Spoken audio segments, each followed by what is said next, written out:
How's it going, friends? Today we're talking cost of living in the Denver metropolitan area. This is a lot of information, a lot of data, and I think I've collected it to have a very holistic and digestible view at how much does it cost to live in Denver.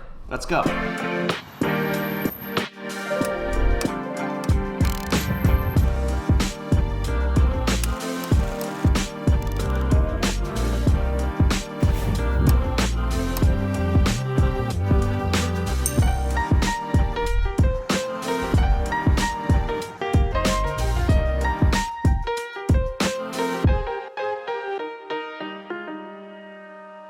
How's it going, y'all? My name is Jesse Lynch and I run the hardest working real estate team in the game. We're called Welcome to Denver, and you can check out our website, welcometodenver.co. But this YouTube channel, it's all about helping you find a place to call home, a place to land here in the beautiful Denver metropolitan area, Colorado as a whole, the Front Range, whatever you want to call it. And that's whether you're buying a house for the first time, second time, third time, or relocating from a different city, state, country, planet, dimension, buyer education, and relocations. That's what we do, and that's what we do better than anybody else. So if any of that sounds good to you, sounds appealing, do me a favor, do yourself a favor, subscribe to this channel and click that little bell so you can get notified every time we put out a video just like this one. And if you wouldn't mind, I'd appreciate it very much. Give this video a thumbs up as you're sitting here watching it and leave a comment of some sort. You can literally just mash the keyboard and then just put an exclamation point at the end of it. I'd appreciate that very much. And as always, if you want to work with us, nobody will work harder than we will. We will crush it for you. You can go to our website, welcometodenver.co. We have a contact form there that you can fill out in like 30 seconds or less. Or you can shoot us an email directly to info@welcometodenver.co. They lead to the same inbox, so it's totally up to you how you do it. We just ask that you do, and we look forward to it. Look forward to helping you get the show on the road. And I just want to say thank you to everybody we've been lucky enough to help so far. We're genuinely so honored to be able to help people through this process. But what do you say? Let's dive in. Again, this is very stat heavy, very data driven video, and it's taken me a long time. It's really taken a lot of effort to get the video to this point, to get the information all sort of cultivated to where hopefully it's actually very helpful to you. Let's take an overall look at the cost of living in Denver, which I will say it's pretty high for a lot of folks coming from other parts of the country. It's going to be an increase in cost of living. Depending on where you're coming from, there are definitely much more expensive areas, largely more coastal areas, but for sure, Denver is pretty high up there in terms of cost of living. According to niche.com, it gets a C- overall in like general cost of living, but then bestplaces.net breaks that down a little bit further to say that the Denver metropolitan area costs about 29% more overall cost of living compared to the rest of the country. And Denver is about 9% higher than the rest of Colorado. But that means that Colorado is about 20% higher on the whole than the rest of the country. So Colorado, a pretty expensive state, all things considered, and Denver more expensive than the state on the whole by about 9%. A pretty common question is, what are grocery costs like? And really, they're really similar to national average,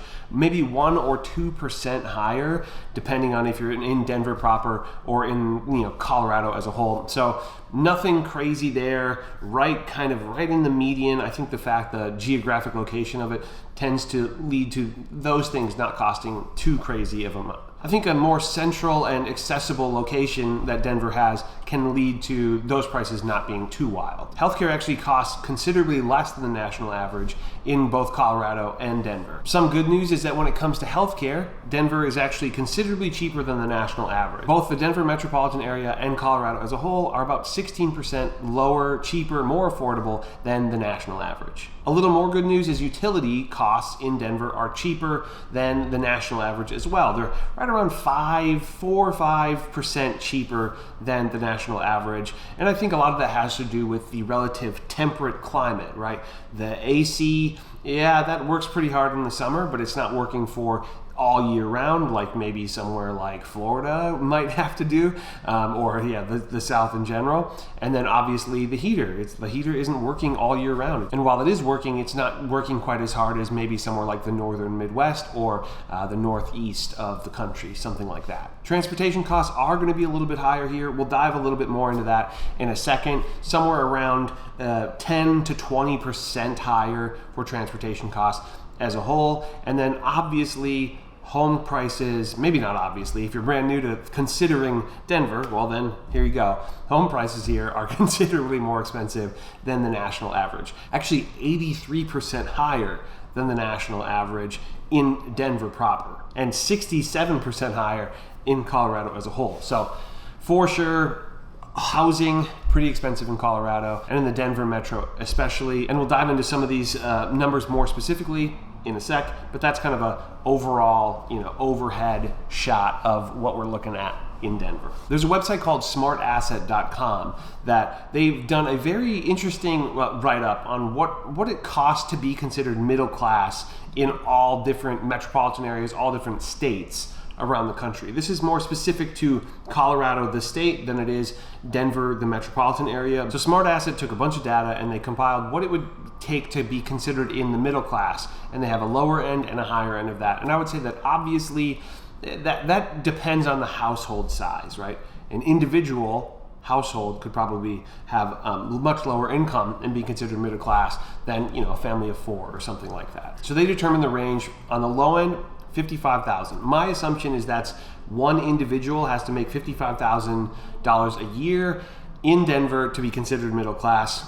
And then on the high end, they say $164,000. So my thought would be that would be more of like a family unit, or at least a household with several people living there. And then they provide the median income of all of these states, and Colorado comes in at $82,000 annual median household income. And if you just look up household median incomes by state, Denver actually has a pretty good one at that $82,000 mark.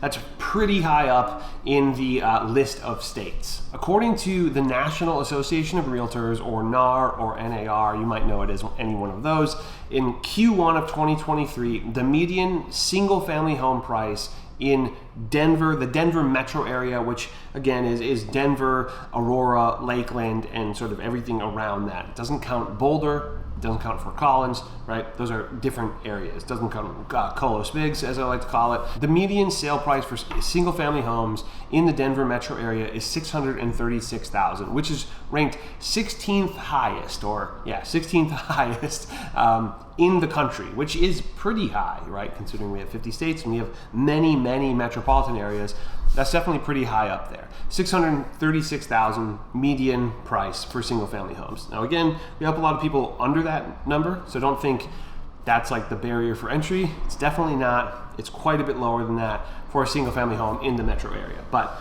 nonetheless, the median is illuminating, right? It does speak to the overall affordability of an area. For example, Boulder, the metro area that it always surprises me that it's not part of the same area because it's so close and so easy to get to. But Boulder's median single family home price is $836,000, which is $200,000 more than the Denver metro area. So definitely considerably less affordable on median than here. And then a more affordable option would be Fort Collins, but only by a little. Fort Collins median sale price is $590,000. And one interesting fact to me is that Boulder is the 9th most expensive metro area in the country. The only metro areas more expensive than Boulder are in either California or Hawaii. But to be clear, home prices have a dramatic range in the Denver metro area, from as low as a single family home priced in the low 200,000s right now, which I will say might be a scrape, it might be a teardown, or a full renovation, right?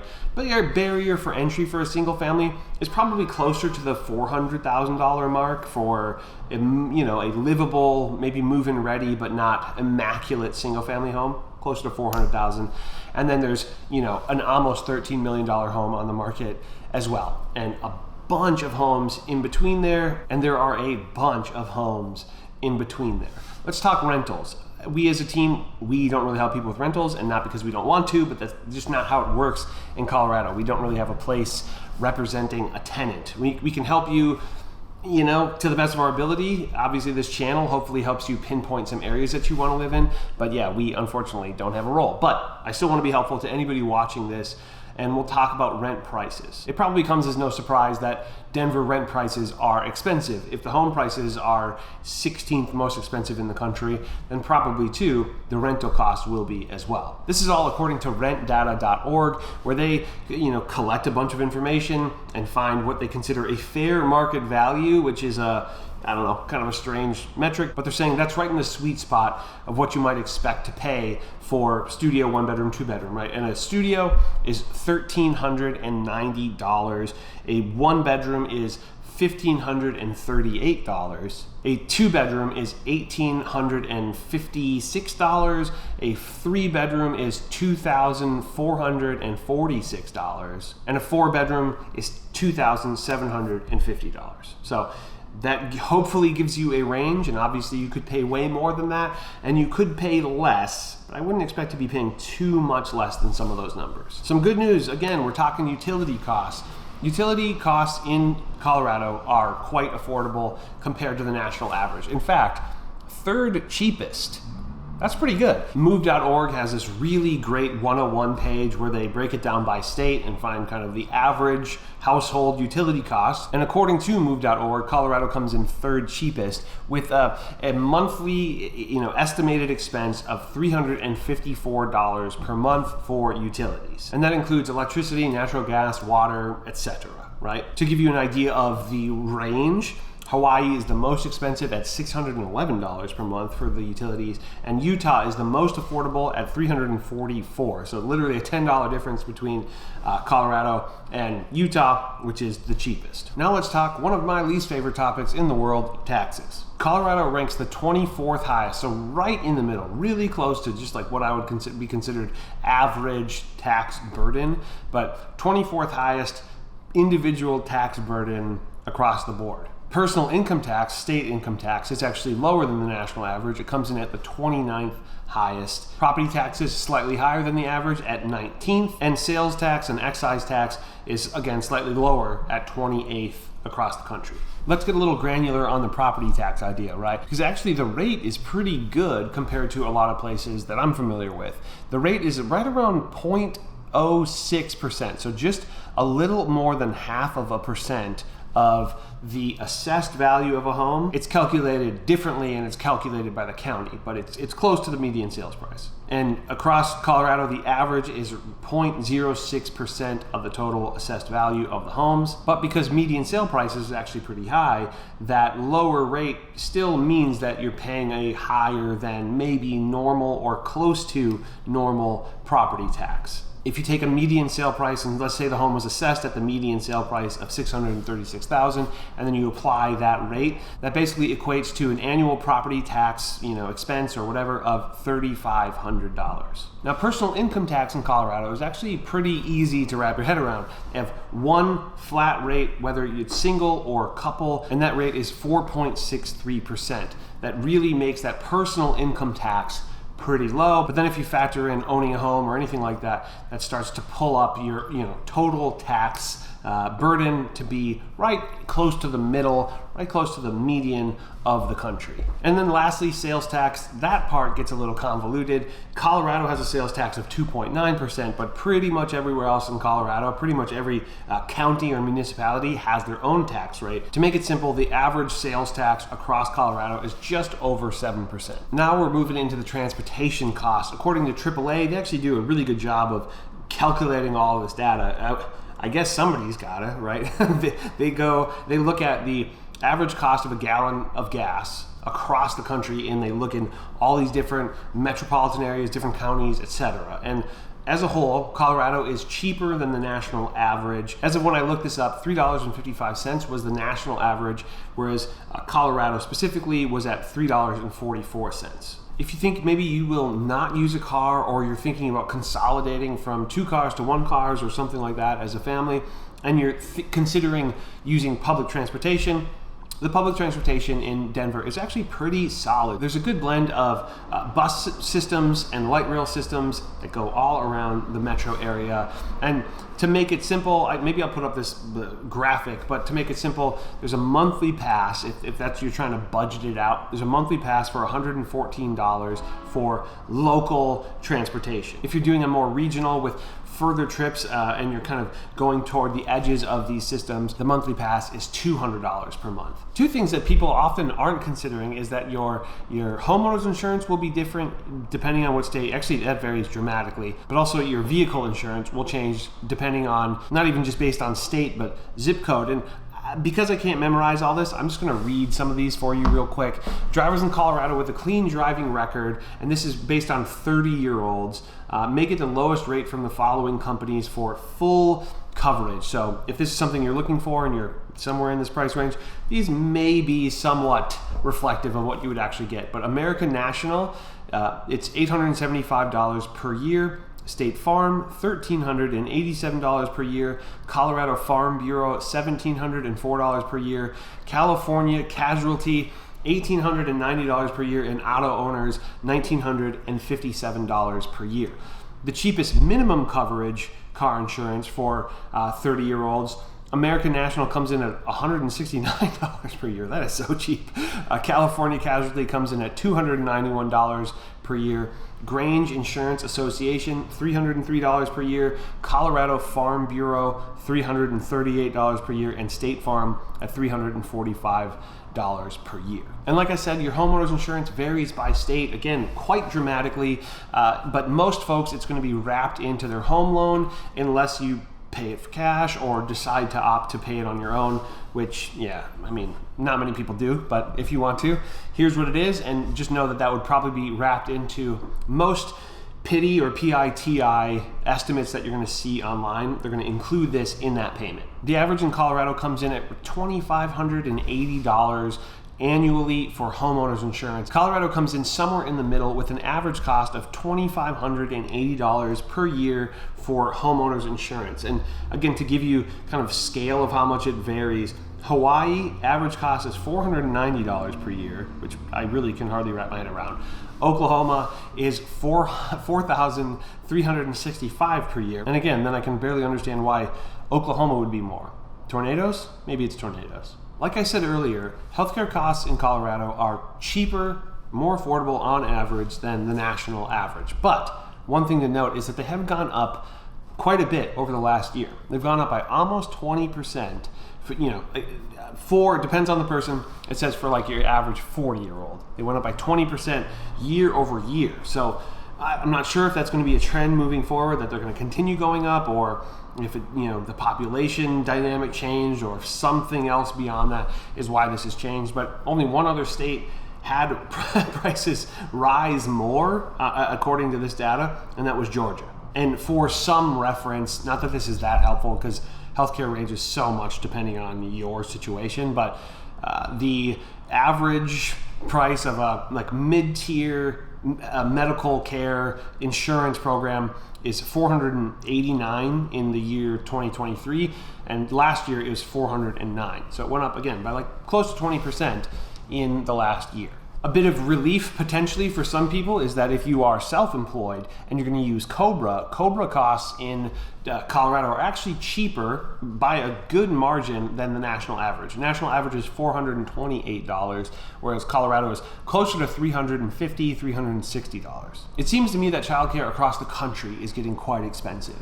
And for sure in Colorado, we're toward the higher of that list, coming in around 8th most expensive out of 50 states across the country. The average annual cost for infant care is over $15,000, so that's more than $1,200 per month. And it's also more expensive than 1 year of college tuition. So again, kind of a wild dynamic that's going on there. I actually think this is interesting. There are 33 states in the country where childcare costs more than tuition. So that is pretty national. That's more than half of the states, but for sure in Colorado, that is a thing and that is notable. And let's follow that up with a little bit of good news, which is that food costs in Colorado are more affordable than the average. Colorado comes in at 33 most expensive, so 18th most affordable in the country, with a monthly estimated cost of $326 per month for groceries. With all this said, I do think that the cost of living versus quality of life is a pretty good blend in the Denver metro area. I think a lot of the folks that we're helping, from other places, I'm not even gonna name where, they're saying that the cost of living and the quality of life no longer make any sense to them, so they're coming here for some kind of refuge. And if that's you, if you want to move here, get a hold of us and we would love to help. You can go to our website, welcometodenver.co. We have a contact form there that you can fill out in like 30 seconds or less, or you can choose an email directly to info@welcometodenver.co. Totally up to you how you do it. They lead to the same inbox, so we have no preference at all. We just prefer that you do reach out, and we look forward to it. Look forward to helping you make the move here. Appreciate you watching. If you wouldn't mind, give the video a thumbs up. If you haven't yet, if you watched this far, my God, I would appreciate it. And again, mash the keyboard in the comments, exclamation point at the end, maybe a smiley face, something like that. Thank you. I'll see you in the next video. Bye-bye.